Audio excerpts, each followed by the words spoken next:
2.3.4 principles of insurance. अब जो insurance जो होता है उसके बारे में हमने सब पढ़ लिया, उसका इम्पोर्टेंस या फिर वो क्या होता है, उसको किस लिए दिया जाता है, एवरीथिंग। लेकिन जब इंश्योरेंस हम लेते हैं तो उसके प्रिंसिपल्स होते हैं कि ये प्रिंसिपल्स आपको फॉलो करने ही पड़ेंगे। तो वो प्रिंसिपल्स क्या है? The validity of an insurance contract rests upon certain well-established principles that apply to various types of insurance. These are briefly discussed here under. सबसे पहला, principle of utmost good faith. Insurance contracts are the contracts of mutual trust and confidence.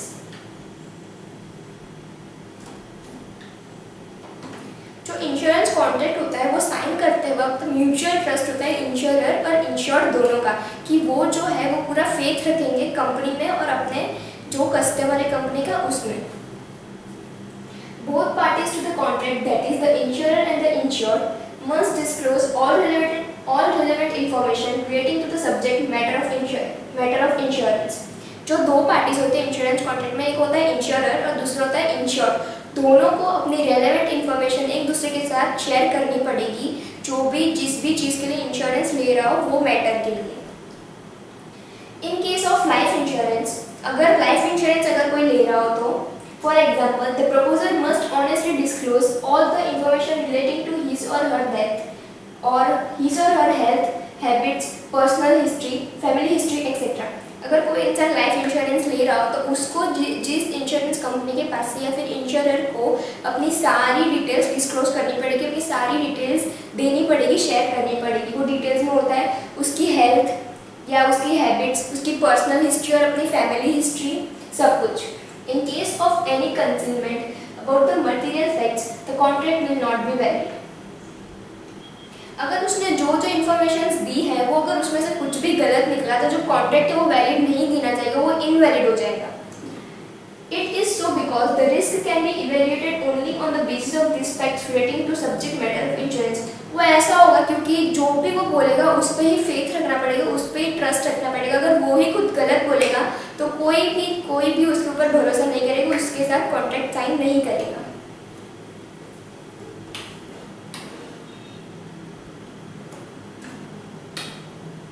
Next है principle of insurable interest. According to this principle, the insured must have insurable interest in the subject matter of the insurance. ये principal में ऐसा होता है कि for example मैं अपने vehicle के लिए इंश्योरेंस ले रही हूँ तो मेरे को मेरे व्हीकल के अंदर ही इंटरेस्ट होना चाहिए, उसके अंदर होना चाहिए कि हाँ मैं इसके लिए ले रही हूँ, इसको कुछ होगा तो मेरे को लॉस होगा, वैसा मेरे को मेरे व्हीकल के अंदर इंटरेस्ट होना चाहिए। Insurable interest means financial or pecuniary interest in the subject matter of insurance. A person has insurable interest in the property or life insured if he stands to gain from its existence or lose from its damage or destruction. For example, a man has insurable interest in his own life and that of his wife, and similarly the wife has insurable interest in her husband's life. एक husband है, उसको अपनी wife के लिए insurable interest है कि इसको कुछ होगा तो मेरे को बहुत बड़ा लॉस होगा, वैसे ही वाइफ को अपने हस्बैंड में इंश्योरेबल इंटरेस्ट है कि इसको कुछ हो जाएगा तो मेरे को बहुत बड़ा लॉस होगा। As for the property, normally it is the owner who has insurable interest in his or her property. और इफ प्रॉपर्टी के केस में होगा तो जो प्रॉपर्टी का ओनर होगा उसको अपनी प्रॉपर्टी में इंश्योरेबल इंटरेस्ट होगा, उसको अपनी प्रॉपर्टी में इंश्योरेबल इंटरेस्ट होना ज़रूरी है। But when he or she, the owner, has taken loan from a housing finance company to build his or her house, the housing finance company also has insurable interest in the house and it can seek its insurance. लेकिन अगर owner जो होता है वो अपना घर बनाने के लिए जो हाउसिंग फाइनेंस कंपनी उसके पास से लोन लेगा तो ओनर के साथ साथ वो हाउसिंग फाइनेंस कंपनी उसको भी इंश्योरेबल इंटरेस्ट होगा जो घर बन रहा है उसके अंदर। It may be noted that in case of life insurance, the insurable interest must be present at the time of taking the policy. In case of life insurance के वक्त लाइफ इंश्योरेंस अगर लेते हैं तो हमें इंटरेस्ट होना चाहिए जब हम पॉलिसी ले रहे हो। हमारी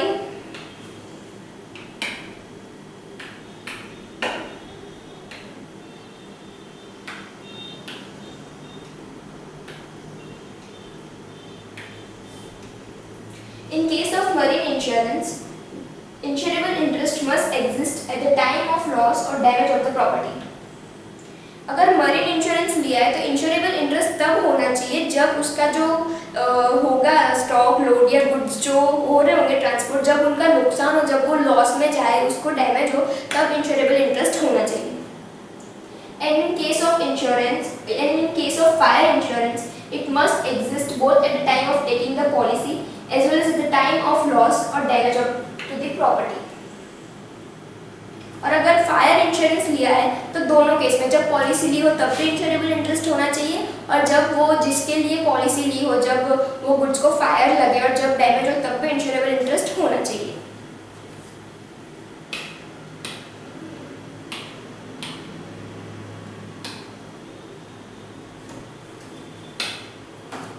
Principle of indemnity.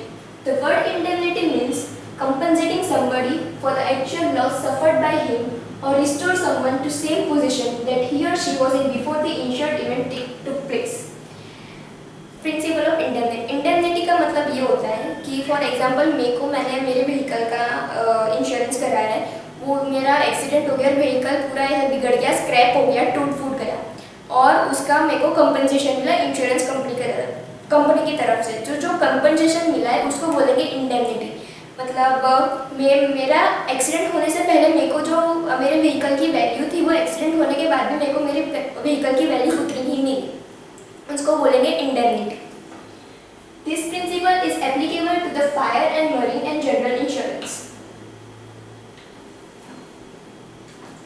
It is not applicable to life insurance because the loss of life can not be restored. ये जो प्रिंसिपल है वो होता है फायर, मरीन और जनरल इंश्योरेंस के लिए। लाइफ इंश्योरेंस के लिए इसलिए नहीं होता क्योंकि इफ किसी की डेथ हो जाए तो हम उसको रिस्टोर नहीं कर सकते, हम किसी की डेथ को कॉम्पनसेट नहीं कर सकते।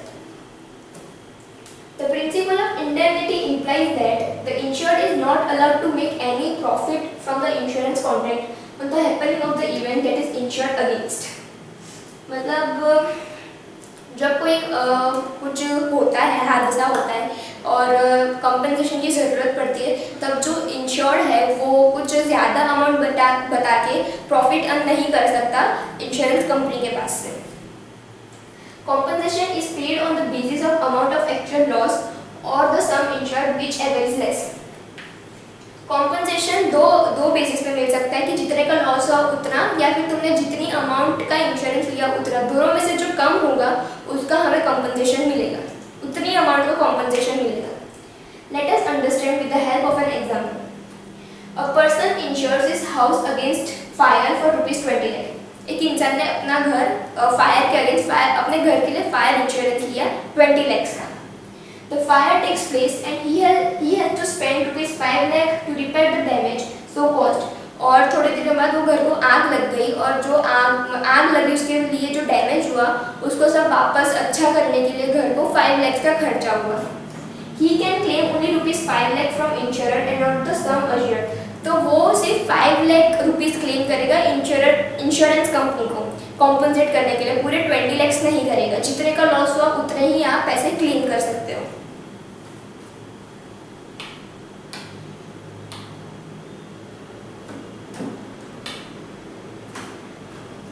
Principle of contribution.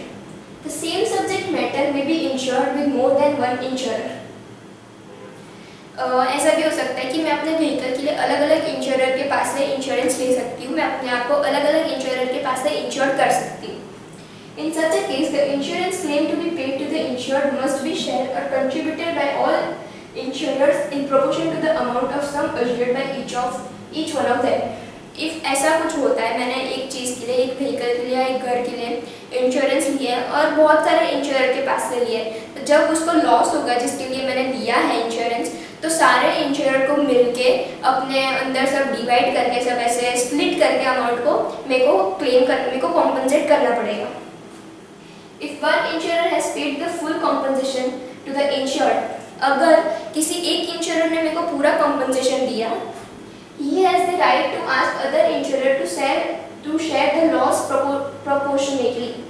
तो वो दूसरे जो इंश्योरर बाकी रह गए उनको बोल सकता है, उसके पास राइट है कि वो सब अपने अंदर डिवाइड कर दे और मेरे को वापस पैसे दे दे। जो इंश्योरर जिसने मेरे को दिया है वो उस इंश्योरर को, वो जो बचे लोग हैं वो उस इंश्योरर को पैसे वापस करते हैं। It may be noted that in case of multiple insurance, the insured can claim the loss from any of the insurers subject to the condition that the insured cannot recover more than the amount of actual loss from all taken together.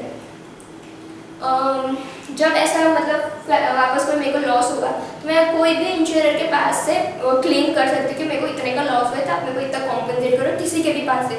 लेकिन मैं उतनी ही amount claim कर सकती हूँ जितने का मुझे loss हुआ है, उससे ज़्यादा नहीं कर सकती।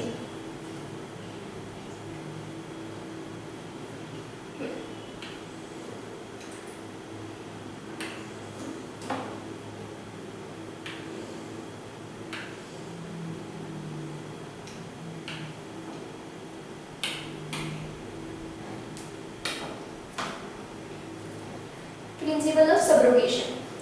According to this principle, once the claim of the insured has been settled, the ownership right of the subject matter of insurance passes to the insurer.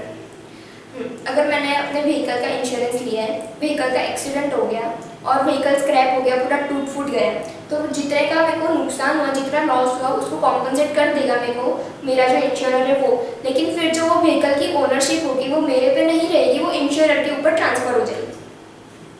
In other words, if the damaged property has any value, such property cannot be allowed to remain with the insured because otherwise the insured will realize more than the actual loss, which goes against the principle of indemnity. ये principal इसलिए क्योंकि for example मेरे को loss हुआ 50,000 का, accident हुआ, तो मेरे को इंश्योरेंस जो इंश्योरर है वो मेरे को 50,000 का कॉम्पनसेट करेगा। और फिर जब व्हीकल ठीक हो गया तो उसका ठीक मतलब व्हीकल जो मेरे को वापस मिला तो उसको उतना ज़्यादा लॉस नहीं हुआ था, उसको कम लॉस हुआ था, लेकिन मेरा तो प्रॉफिट हो गया ना 50,000 में से। तो ये होगा प्रिंसिपल ऑफ इंडेमनिटी, मतलब हमने गलत किया, उसको हमने वो प्रिंसिपल को फॉलो नहीं किया। ये ना हो इसलिए हमारी जो ओनरशिप होती है वो ट्रांसफर हो जाती है इंश्योरर के पास। Hence, when goods worth ₹1 lakh are damaged due to accident and the insurance company pays the full compensation to the insured, the insurance company takes the possession of that damaged property and is entitled to dispose of that property. अगर मेरा 1 लाख का loss हुआ, damage हुआ, तो मेरे को insurance company पूरा 1 लाख का क्लेम कर देगी, मेरे को कॉम्पनसेशन दे देगी। उसके बाद जिस प्रॉपर्टी का मेरे को लॉस हुआ होगा वो इंश्योरेंस कंपनी अपने साथ ले जाएगी, उसको ऐसा डिक्लेयर करेगी वो डिस्पोज ऑफ हो गया है, उसका स्क्रैप हो गया है, उसमें से जो प्रॉफिट आएगा वो इंश्योरेंस कंपनी रख लेगी।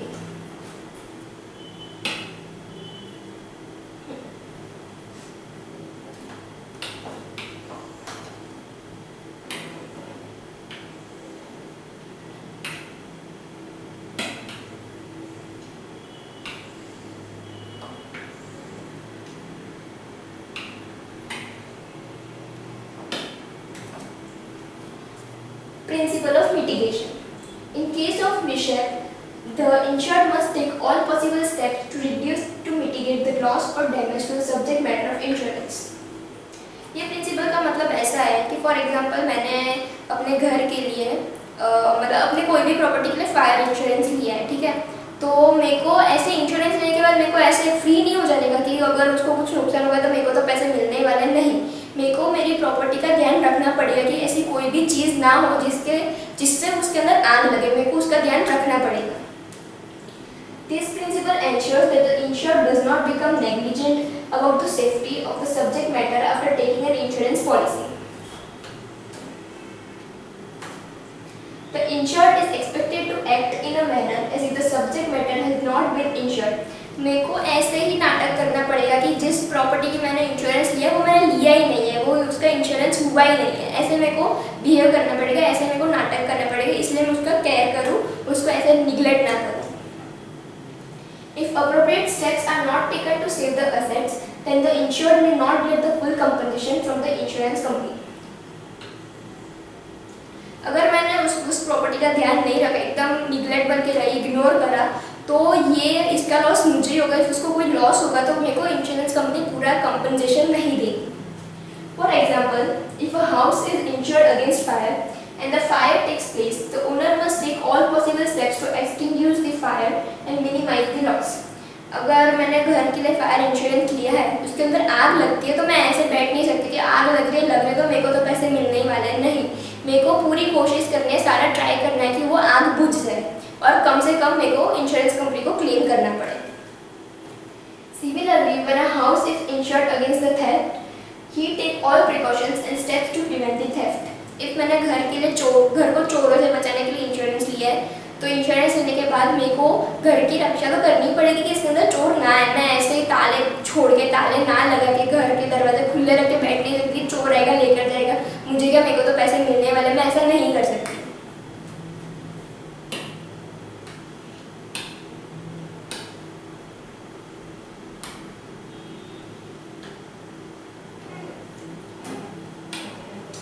Principle of causa proxima, nearest cause. According to this principle, the insured can claim compensation only if the loss is caused by the event insured against.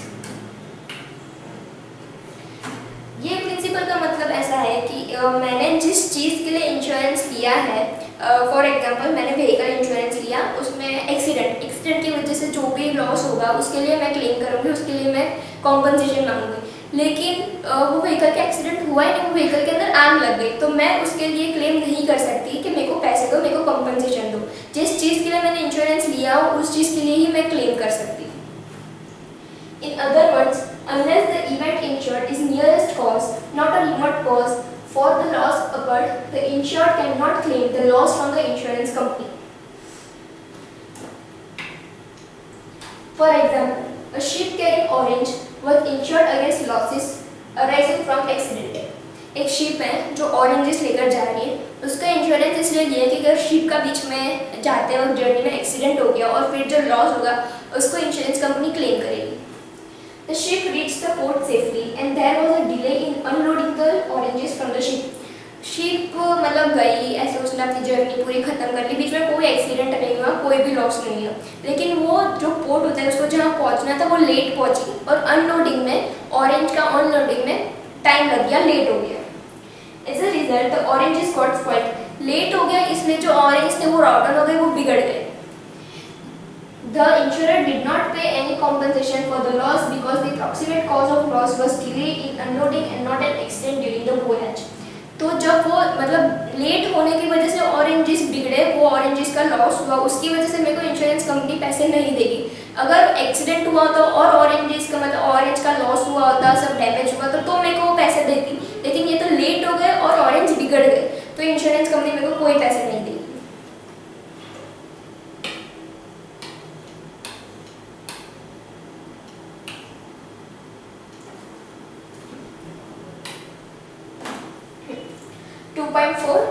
Transportation. You are fully aware that the goods produced at one place may be used or consumed at various places as the markets for goods nowadays are spread over length and breadth of the country and even extended to the countries across the border. हमें पता है कि if कोई एक जगह goods produce हो रहे हैं, मैन्युफैक्चर हो रहे हैं, तो वो सिर्फ उसी जगह यूज़ नहीं होंगे, वो बहुत सारी जगह स्प्रेड हुए होते हैं, वो बहुत सारी जगह लोग यूज़ कर रहे होते हैं, कंट्री के बाहर भी और कंट्री के अंदर भी। Hence, the goods have to be carried from one place of production to the place of consumption or use. इसलिए जहाँ पे प्रोडक्शन हो रहा है और उसको मतलब जहाँ पे प्रोडक्शन हो रहा है वहाँ से लेकर जहाँ पे कंजप्शन हो रहा है गुड्स को ट्रांसपोर्ट करना पड़ेगा, गुड्स को लेकर जाना पड़ेगा। The process of carrying goods and passengers from one place to another is termed as transportation. And the more used therefore are roadways, railways, airways and or waterways. एक जगह से दूसरी जगह गुड्स को लेकर जाना या फिर पैसेंजर्स को लेकर जाना जो प्रोसेस है उसको कहेंगे ट्रांसपोर्टेशन। ट्रांसपोर्टेशंस के अलग अलग वेज है, मोड्स है। एक पहला है रोडवेज, दूसरा रेलवेज, तीसरा एयरवेज और चौथा waterways. In fact transportation facilitates trading activities to create place utility to goods by removing the barriers of distance between production and consumption.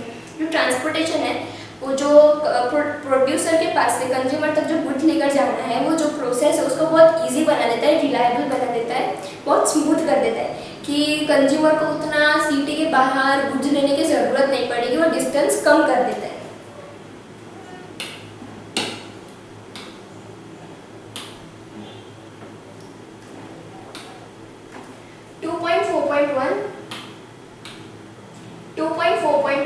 Importance of transportation. Transport plays a very important role in distribution of goods both within a country and across the borders.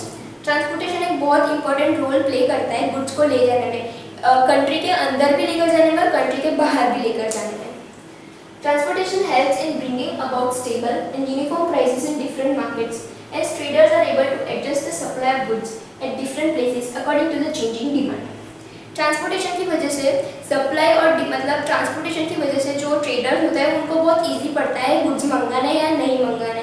If demand कम है तो वो goods नहीं मंगाएंगे, लेकिन if demand ज़्यादा है तो goods मंगाएंगे, supply ज़्यादा होगा. Consumers have the benefit of getting goods at their doorstep and have a wider choice of goods at competitive prices. Consumers को जो बेनिफिट ये होता है कि उनको उनके घर के पास उनको जो भी चीज़ चाहिए, उनको जो भी गुड्स चाहिए वो अवेलेबल होते हैं अलग अलग प्राइसेस में कम्पिटिटिव मार्केट में. It ensures continuous supply of raw materials to the industry. Transportation की वजह से रॉ मटेरियल्स भी इंडस्ट्री को सप्लाई हो सकते हैं, मतलब रॉ मटेरियल्स एक का छेड़े में और जहाँ पे मैन्युफैक्चर हो रहे गुड्स वो दूसरे छेड़े में. ट्रांसपोर्टेशन की वजह से रॉ मटेरियल्स को गुड्स जहाँ मैन्युफैक्चर हो रहे फिनिश्ड गुड्स वहाँ तक ले जाना बहुत ईजी हो जाता है. It contributes to growth of large-scale industries by facilitating the inflow of materials and outflow of finished goods. वो लार्ज स्केल इंडस्ट्री को डेवलप होने में बहुत मदद करता है. इनफ्लो ऑफ मटेरियल्स मतलब रॉ मटेरियल्स को इंडस्ट्री तक ले जाने में, और जो फिनिश्ड गुड्स है रॉ मटेरियल्स का ऐसे प्रोसेस होने के बाद जो फिनिश्ड गुड्स बनते हैं उसको आउटफ्लो मतलब मार्केट में कंज्यूमर्स के पास ले जाने में बहुत ईजी होता है. International competition is encouraged with the improved transport system. This makes global market accessible to sellers and buyers of different countries. Transportation की वजह से हम इंटरनेशनल ट्रेड करना भी बहुत इजी हो गया है. इफ किसी को बाहर इंपोर्ट करना है, एक्सपोर्ट करना है तो बहुत इजी हो जाता है ट्रांसपोर्टेशन की वजह से, और उसकी वजह से जो ग्लोबल मार्केट है वो डेवलप हो रहा है, कंट्रीज डेवलप हो रही है और बहुत कुछ.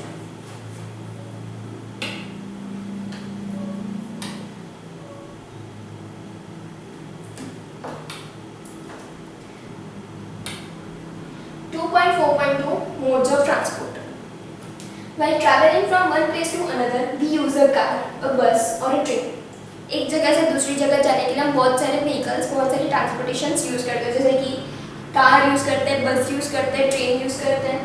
People also use boat, ship, aircraft for their movement.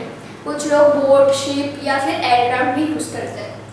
These are all various means through which we move from place to place. ये सारे दूसरे मतलब अलग अलग मीडियम्स है जिसकी वजह से हम एक जगह से दूसरी जगह मूव कर सकते हैं, जा सकते हैं. All these means of transport need the support of a particular medium or mode through which it will travel. For example, a truck needs the support of road, an airplane needs the support of air, and a ship needs water to travel. ये जितने भी medium है travelling के उसको support चाहिए होता है किसी ना किसी चीज़ का. फॉर एग्जाम्पल हम ट्रक, कार, बाइक किसी से भी जा रहे हैं तो हमें सपोर्ट चाहिए रोड का. इफ़ शिप से ट्रैवल करें तो हमें सपोर्ट चाहिए वाटर का, और इफ़ हम एयरप्लेन से जा रहे हैं तो हमें सपोर्ट चाहिए एयर का. So the modes of transport can be classified as mode. जो ट्रांसपोर्ट के मोड्स है वो क्लासिफाई किए गए हैं.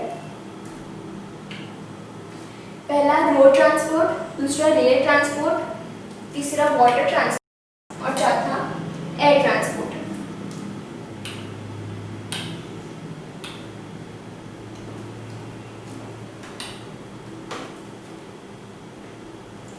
Road transport. Transport by road is undertaken through animals. Road transport बहुत पहले अर्लियर पीरियड में एनिमल्स के थ्रू होता था. Camels, donkeys, horses. Vehicles drawn by animals, bullock carts. जो व्हीकल्स होता है जिसको एनिमल्स खींचते थे, लेकर जाते थे, वो था bullock carts. And by motor vehicles, vans, trucks etcetera. Use of animals and vehicles drawn by animals have limited use in rural areas. जो एनिमल और एनिमल्स के जो व्हीकल्स होते हैं या फिर ऐसे व्हीकल्स जिसको एनिमल्स खींच कर लेकर जाते हैं वो रूरल एरियाज में बहुत कम है, बहुत लिमिटेड है. Vans are limited to local transports with in the city. जो वैन्स है वो भी लोकल ट्रांसपोर्ट के लिए बहुत कम है सिटी एरिया में. Most goods traffic moves through trucks which are considered convenient, economical and safe.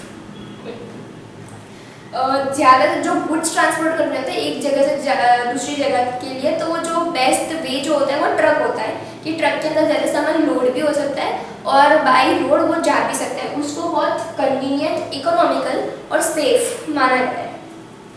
Rail transport refers to movement of passengers and goods by trains which are on railway tracks laid for the purpose. Rail transport के अंदर goods भी transport हो सकते हैं, passengers भी transport हो सकते हैं। ट्रेन्स चलती है रेलवे ट्रैक्स पर जो ऑन पर्पस मतलब एक स्टेशन से दूसरी जगह जाने के लिए बनाए होते हैं। In terms of carrying capacity और long distances rail transport is economical and safe. If long distance cover करना है गुड्स को ट्रांसपोर्ट के लिए तो जो ट्रेन होती है वो बहुत चीप होती है, कन्वीनियंट होती है, इजी होती है और सेफ भी होती है। In India railways are owned by government of India and most commonly use mode of goods transport. जो रेलवे है वो इंडिया में गवर्नमेंट ऑफ इंडिया मैनेज करती है और सबसे कॉमन ट्रांसपोर्टेशन जो होता है वो होता है ट्रेन में।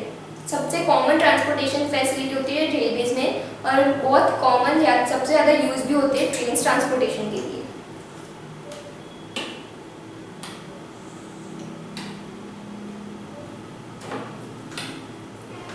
Water transport refers to movement of goods and passengers on waterways by using means like boats, steamers, launches, ships, etc.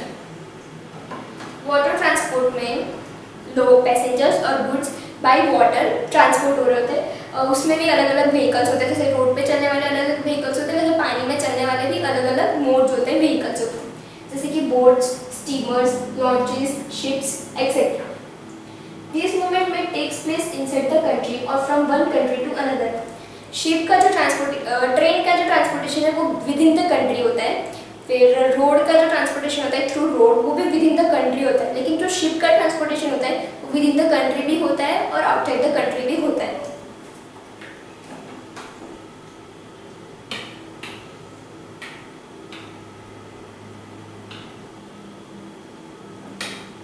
Movement of goods through inland waterways in India is highly limited because of unavailability of inland waterways and limited facilities. India के अंदर जो waterways है, water transportation है वो बहुत कम है क्योंकि कई जगहों पे इनलैंड वाटर उसकी फैसिलिटी है नहीं, वो पानी उधर है नहीं, तो बहुत कम होता है, इसलिए इंडिया के अंदर ज़्यादा ट्रेन चलते हैं और रोडवेज चलते हैं। Transportation by sea ocean is quite common in coastal areas for international trade, लेकिन इंटरनेशनल ट्रेड के लिए वाटर ट्रांसपोर्टेशन बहुत कन्वीनियंट है, ईजी है, सेफ है। It is relatively more economical for bulky goods to be carried over long distance. ये बहुत more economic मतलब ऐसे चीप कन्वीनियंट है लॉन्ग डिस्टेंस के लिए और ज़्यादा गुड कैरी करने के लिए। Air transport movement of goods and passengers by using aircraft is termed as air transport. Goods और पैसेंजर की एक जगह से दूसरी जगह जाने का जो मूवमेंट है, एक जगह से दूसरी जगह गुड्स और पैसेंजर्स जाते हैं एयरक्राफ्ट की मदद से, एयरक्राफ्ट थ्रू उसको बोलेंगे air transport. It is the speediest mode of transport and is mostly used for carrying passengers. Air transport है वो सबसे स्पीडेस्ट मतलब बहुत स्पीड में होता है, एक जगह से दूसरी जगह लोगों को ले जाना बहुत ईजी होता है, बहुत स्पीड में हो जाता है। और गुड्स के लिए तो वो थोड़ा कम, लेकिन पैसेंजर्स उसके अंदर ज़्यादा ट्रैवल करते हैं, लोग उसके अंदर ज़्यादा ट्रैवल करते हैं। As for goods, air transport is mostly used for goods of high value and low volume such as medicines, spare parts for machinery, electronic components, etc. Air transport के अंदर गुड्स जनरली वो transport होते हैं जो बहुत valuable होते हैं, जिसकी वैल्यू बहुत हाई होती है, जैसे और जिनका कैपेसिटी मतलब जिसका जो वेट होता है वो बहुत कम होता है, जैसे कि मेडिसिन्स, जो मशीनरी के जो स्पेयर पार्ट्स होते हैं वो, electronic components, etc. With the provision of large cargo planes, the use of air transport for goods has considerably increased within the country and for the international trade. लेकिन normal planes भी होते हैं, cargo planes भी होते हैं, तो cargo planes की मदद से हम बहुत सारा गुड्स एक जगह से दूसरी जगह ट्रांसपोर्ट कर सकते हैं, इंडिया के अंदर भी और इंटरनेशनल ट्रेड करने के लिए भी।